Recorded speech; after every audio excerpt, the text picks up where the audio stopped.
Straight lines, zigzag lines, semi circle, square circle, ஸ்பைரலின் இயக்கத்தை பற்றி அறிந்து கொள்வோம்.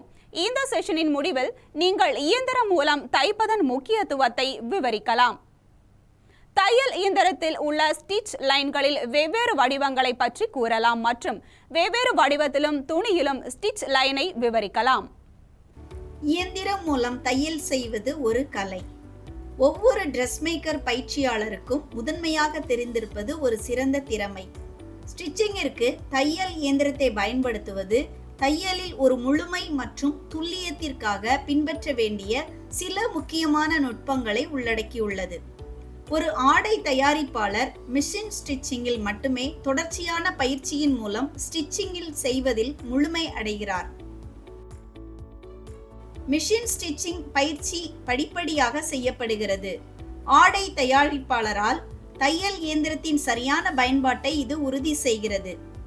முதலில் இது மிஷினை எளிதாக இயக்குவதற்கான பெடலிங் செயல்முறையை உள்ளடக்கியுள்ளது. இயந்திரம் முழுமை பெற ஊசி மற்றும் நூல் இல்லாமல் பெடலிங் மூலம் இயக்கப்படுகிறது. பின்னர் மிஷின் பிளக்கில் சொருகப்பட்டு மிஷினை பவர் மூலம் கையாளும் பயிற்சிக்கு மாற்றப்பட்டது. இயந்திரத்தின் செயல்பாடு மோட்டார் பொருத்தப்பட்ட பயன்பாட்டுடன் வேகமானது என்பதால் இதற்கு அதிக கவனம் தேவை. இரண்டாவதாக வெர்டிகல் மற்றும் horizontal lines, concentric squares, circles போன்ற பல்வேறு வடிவங்கள் ஒவ்வொன்றிலும் A4 அளவு காகிதங்களில் வரையப்பட்டுள்ளன. த்ரெட்டிங் இல்லாமல் தைக்க இயந்திரம் அமைக்கப்பட்டுள்ளது. A4 தாளில் வரையப்பட்ட ஒவ்வொரு வடிவமைப்பும் பல்வேறு வடிவங்களின் வரிசையில் அதன் மேல் தைக்க இயந்திரத்தில் கொடுக்கப்படுகிறது. அதே வடிவங்கள் சிறு சிறு துணிகளின் மீதும் வரையப்பட்டிருக்கும். இறுதியாக தையல் இயந்திரத்தை த்ரெட்ஸ் மற்றும் வரையப்பட்ட வடிவங்களை பின்பற்றி துணிகளை ஒவ்வொன்றாக தைக்க பயிற்சி செய்யுங்கள். இந்த நடைமுறை பயிற்சியில் இயந்திரத்தை மிகவும் திறமையாக கையாளவும் தேவைப்படும் போது இயந்திரத்தின் வேகத்தை கட்டுப்படுத்தவும் அனுமதிக்கிறது. பொதுவான பிரச்சனைகள், அவற்றின் சாத்தியமான காரணங்கள் மற்றும் ஒரு தையல் இயந்திரத்தில் உள்ள தீர்வுகள், அவற்றின் சாத்தியமான காரணங்கள் மற்றும் தீர்வுகளை பார்ப்போம். இவற்றில் பெரும்பாலானவற்றை நீங்களே பார்த்து கொள்ளலாம் மற்றும் பெரிய பிரச்சனைகள் ஏற்பட்டால் தகுதியான மெக்கானிக்கின் உதவியை பெற வேண்டும். ஆரம்பத்தில் நூல் சிக்கிக்கொள்வது, ஸ்டிச் சரியாக விழாதது, அப்பர் த்ரெட் உடைதல், லோயர் த்ரெட் உடைதல், துணி சுருங்குதல், ஊசி உடைதல், தடுமாறிய தையல், சீரற்ற தையல் நீளம், பொருள் சரியாக செலுத்தப்படாதது, இயந்திரம் அதிக அளவில் இயங்குதல் போன்ற காரணங்களும் அதற்கான தீர்வுகளும் இங்கே கொடுக்கப்பட்டுள்ளன. உங்கள் புரிதலை சோதிக்க ஒரு பணியை செய்வோம். இந்த பணியை செய்ய உங்களுக்கு single needle lock stitch machine, bobbin மற்றும் பாபின் கேஸ், நூல் மற்றும் ஊசி, அளவிடும் டேப், ஸ்கேல், பென்சில், A4 அளவு காகிதங்கள் மற்றும் காட்டன் துணி ஆகியவை தேவைப்படும். 4.2 வெவ்வேறு வடிவங்கள் மற்றும் துணிகளில் ஸ்டிச்சிங் லைனை சரி செய்வதே பணி. A4 தாளில் லைன் வரையவும். ஒவ்வொரு பயிற்சியையும் ஒரு தாளில் 2 முறை வரையவும். பென்சில் மற்றும் ஸ்கேலை பயன்படுத்தவும். காகிதத்தை பிரஷர் ஃபுட்டின் கீழ் வைக்கவும். அதிகப்படியான பொருட்களை இடது பக்கத்தில் வைக்கவும். தாளில் தைக்கும் போது ஊசியை இழைக்க வேண்டாம். தையல் இயந்திரத்தின் பிரஷர் ஃபுட் லிஃப்டரை வலது கையால் அழுத்தி பிரஷர் ஃபுட்டின் கீழ் உள்ள பொருளை சரி செய்யவும். பிரஷர் ஃபுட்டின் கீழ் ஊசி முனையின் கீழ் பொருளின் மீது குறிவைக்கவும். இயந்திரத்தின் ஃப்ளை வீலை வலது கையால் உங்களை நோக்கி தள்ளும் போது த்ரெடிலை நகர்த்த தொடங்குங்கள். உங்கள் கால்களால் த்ரெடிலின் இயக்கத்தை தொடரவும்.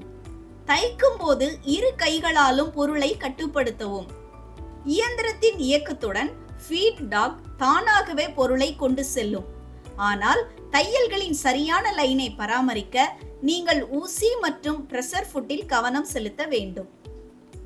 பொருள் மற்றும் ஊசி மீது டென்ஷனை வைத்திருங்கள். இயந்திரத்தின் த்ரெடில் வீலில் உங்கள் ஆடைகள் சிக்காமல் பார்த்துக் கொள்ளுங்கள். கை தையலை விட இயந்திர தையல் வேகமானது என்பதால் துணியை கட்டுப்படுத்தும் போது உங்கள் விரல்கள் ஊசியிலிருந்து பாதுகாத்துக் கொள்ளுங்கள். அதே வழியில் ஊசி மற்றும் பாபின் ஆகியவற்றுடன் துணி மீது பயிற்சி செய்யுங்கள். இப்போது அனைத்து தையல் லைன்களையும் 20x22.5 சென்டிமீட்டர் டபுள் லேயர்டு துணியில் ஒரு முறை செய்யவும். பொருளை 7 செட்டுகளாக, அதாவது 14 துண்டுகளாக வெட்டி ஒன்றின் மேல் ஒன்றாக 2 துண்டுகளை வைத்து அனைத்து விளிம்புகளிலிருந்தும் 0.5 சென்டிமீட்டர் விட்டு சுற்றிலும் தைக்கவும். நேரான ஸ்டிச் லைன் இயக்க அதிகப்படியான பொருளை 20x45 சென்டிமீட்டர் எடுத்துக்கொள்ளுங்கள்.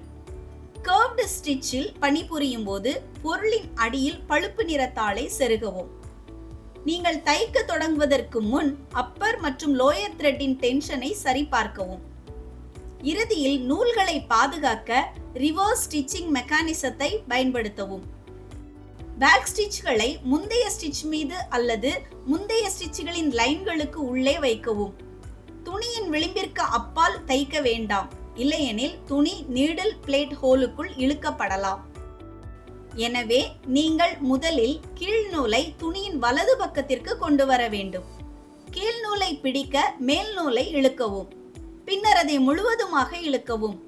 நூல்களை ஒன்றாக கட்டி அதிகப்படியான நூல்களை ஒழுங்கமைக்கவும்.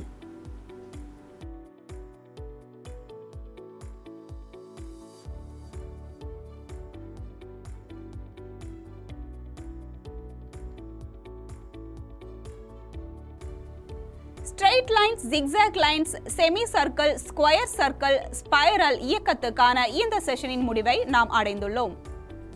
இப்போது நீங்கள் மெஷின் மூலம் ஸ்டிச் செய்வதன் முக்கியத்துவத்தை விளக்கவும், தையல் இயந்திரத்தில் உள்ள ஸ்டிச்சிங் லைன்ஸ் வெவ்வேறு வடிவங்களை பற்றி கூறவும் மற்றும் வெவ்வேறு வடிவத்திலும் துணியிலும் ஸ்டிச் லைன்ஸை விவரிக்கவும் முடியும்.